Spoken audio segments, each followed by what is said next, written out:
મિત્રો, ઓમ નમઃ શિવાય. આપણે દેહ ઉપરના શ્રી રામના જે વિચારો છે, શ્રી રામ ભગવાનના જે વિચારો છે એ આપણે જોઈ રહ્યા છીએ.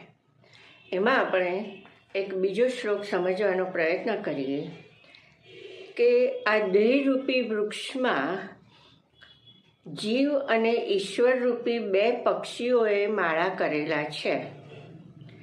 એવા દેહરૂપી વૃક્ષને કોણ પોતાનું કે અને કોણ તેને પારકું કે, એના ઉપર પ્રીતિ કે દ્વેષ રાખવા પણ શા કામના. ફરીથી, આ દેહરૂપી વૃક્ષમાં જીવ અને ઈશ્વરરૂપી બે પક્ષીઓએ માળા કરેલા છે. એવા દેહરૂપી વૃક્ષને કોણ પોતાનું કે અને કોણ પારકું કે, એના પર પ્રીતિ કે દ્વેષ રાખવા પણ શા કામના. હવે આપણે આ સમજીએ કે જેમ વૃક્ષમાં પક્ષીઓ માળા કરીને રહેતા હોય છે, તે વૃક્ષનો નાશ થાય છે ત્યારે કોઈ માળા રહેતા નથી. પક્ષીઓ વૃક્ષને છોડીને બીજા વૃક્ષમાં જતા રહે છે. તો એ વૃક્ષનો મોહ એ પક્ષીઓ રાખતા નથી. એને પોતાનું ઘર છે કે આ પોતાની જગ્યા છે એમ સમજતા નથી. કારણ કે તે વૃક્ષને ગમે ત્યારે ગમે તે થવાની શક્યતા છે. એ વૃક્ષ ક્ષીણ થાય છે, એ વૃક્ષને કોઈ કાપી નાખે છે, તેનો નાશ થાય છે અને જ્યારે એનો નાશ થાય છે ત્યારે તેને છોડવું પડે છે. તો એમ જ આ શરીરને વૃક્ષ સાથે સરખાવવામાં આવેલું છે. તો શરીર જે વૃક્ષ છે તેમાં જીવાત્મા અને પરમાત્મા નામના બે પક્ષી માળા કરીને રહે છે.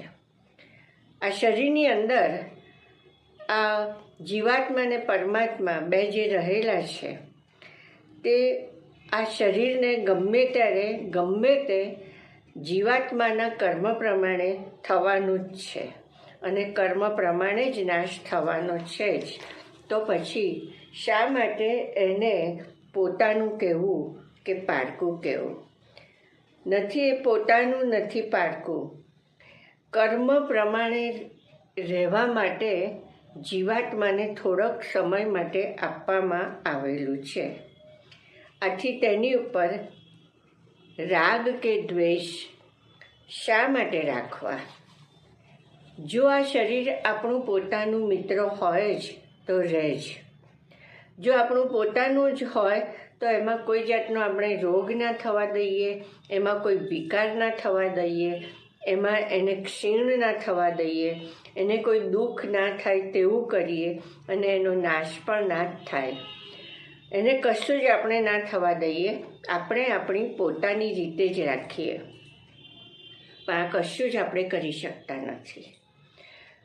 અને આ બધું થાય છે એટલે કે એમાં વિકાર થાય છે, ક્ષીણ થાય છે, એના કારણે જીવાત્મા દુઃખી પણ થાય છે અને નાશ પણ પામે છે.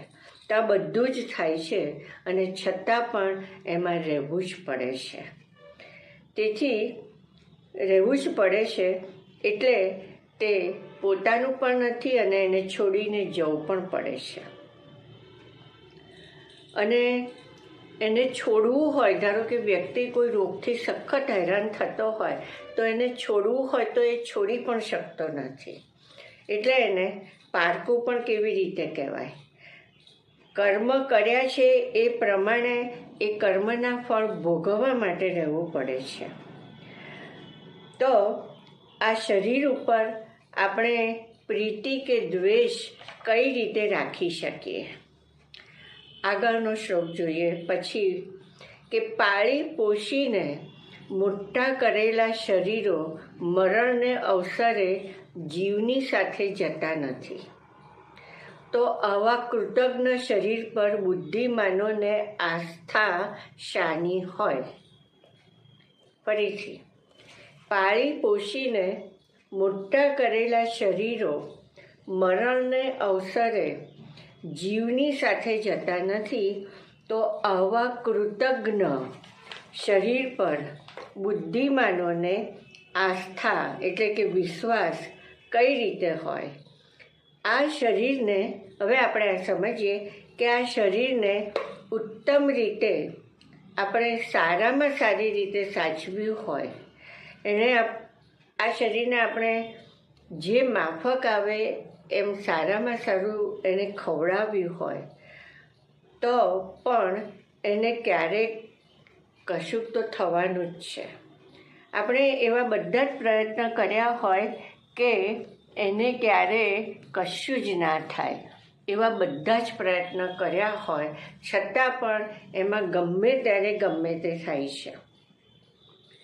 આપણે વહેલા ઉઠીને ચાલીએ છીએ, કસરત બીજી જાતની પણ કરીએ છીએ, ઘણું બધું કરીએ છીએ, છતાં પણ તે વિકાર એમાં આવવાના જ છે અને મૃત્યુ પામવાનું જ છે.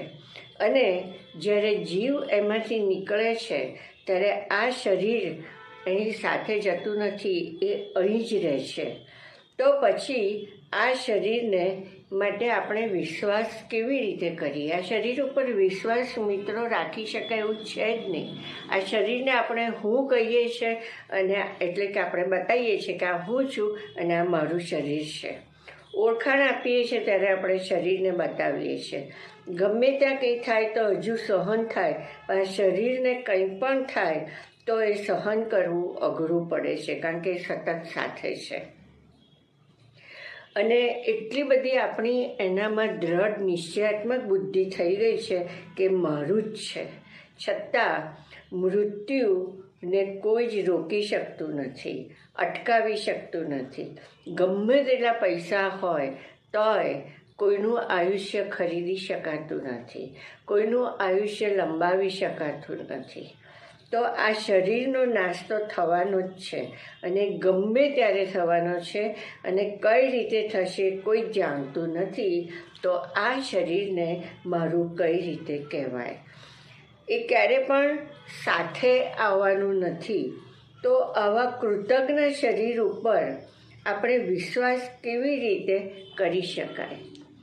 જ્યાં વિવેક બુદ્ધિ છે, મનુષ્ય જ્યાં સમજે છે સત્ય શું છે ને અસત્ય શું છે, આત્મા શું છે ને અનાત્મા શું છે, આ બધું જ્યારે સમજે છે ત્યારે એ શરીર ઉપર વિશ્વાસ રાખતો નથી. એને ત્યાં આગળ દ્રઢ નિશ્ચયાત્મક બુદ્ધિ છે કે આ શરીરમાં કંઈક તો થવાનું જ છે, એને એના કર્મના ફળ ભોગવવા માટે આપ્યું છે. પણ સાથે જ્યાં સુધી આ શરીર છે અને અંદર જીવ છે અને અંદર પરમાત્મા પણ છે, તો પછી જીવાત્મા અને પરમાત્મા 100% થઈ શકે છે. જો આપણું અંતઃકરણ સંપૂર્ણપણે શુદ્ધ થઈ જાય તો જીવ અને શિવ એક થઈ જાય છે, એટલે કે પરમાત્મા એક થઈ શકે છે. પણ એ માટે આપણે અભ્યાસ જોઈએ અને વૈરાગ્ય જોઈએ. તો શરીર ઉપર આપણે કોઈ પણ જાતની આસ્થા એટલે કે વિશ્વાસ રાખવાનો નથી, એટલે કે એમાં આસક્ત થવાનું નથી. કારણ કે શરીર આપણને કર્મ પ્રમાણે મળ્યું છે અને સુખ દુઃખ ભોગવવા માટે આપવામાં આવ્યું છે. 6 વિકારવાળું છે, એમાં ગમે ત્યારે ગમે તે તેના કર્મ પ્રમાણે થવાનું જ છે, અંતે નાશ થવાનું જ છે. તો પછી તે મારું પણ નથી, તે હું પણ નથી. હા, એ ઈશ્વર પ્રાપ્તિનું ઉત્તમમાં ઉત્તમ સાધન છે. જવાબદારીને ફરજ આપણે અદા તો કરવાની જ છે, પણ કોઈ પણ જાતની અપેક્ષા રાખ્યા વિના આપણે કરવાનું છે.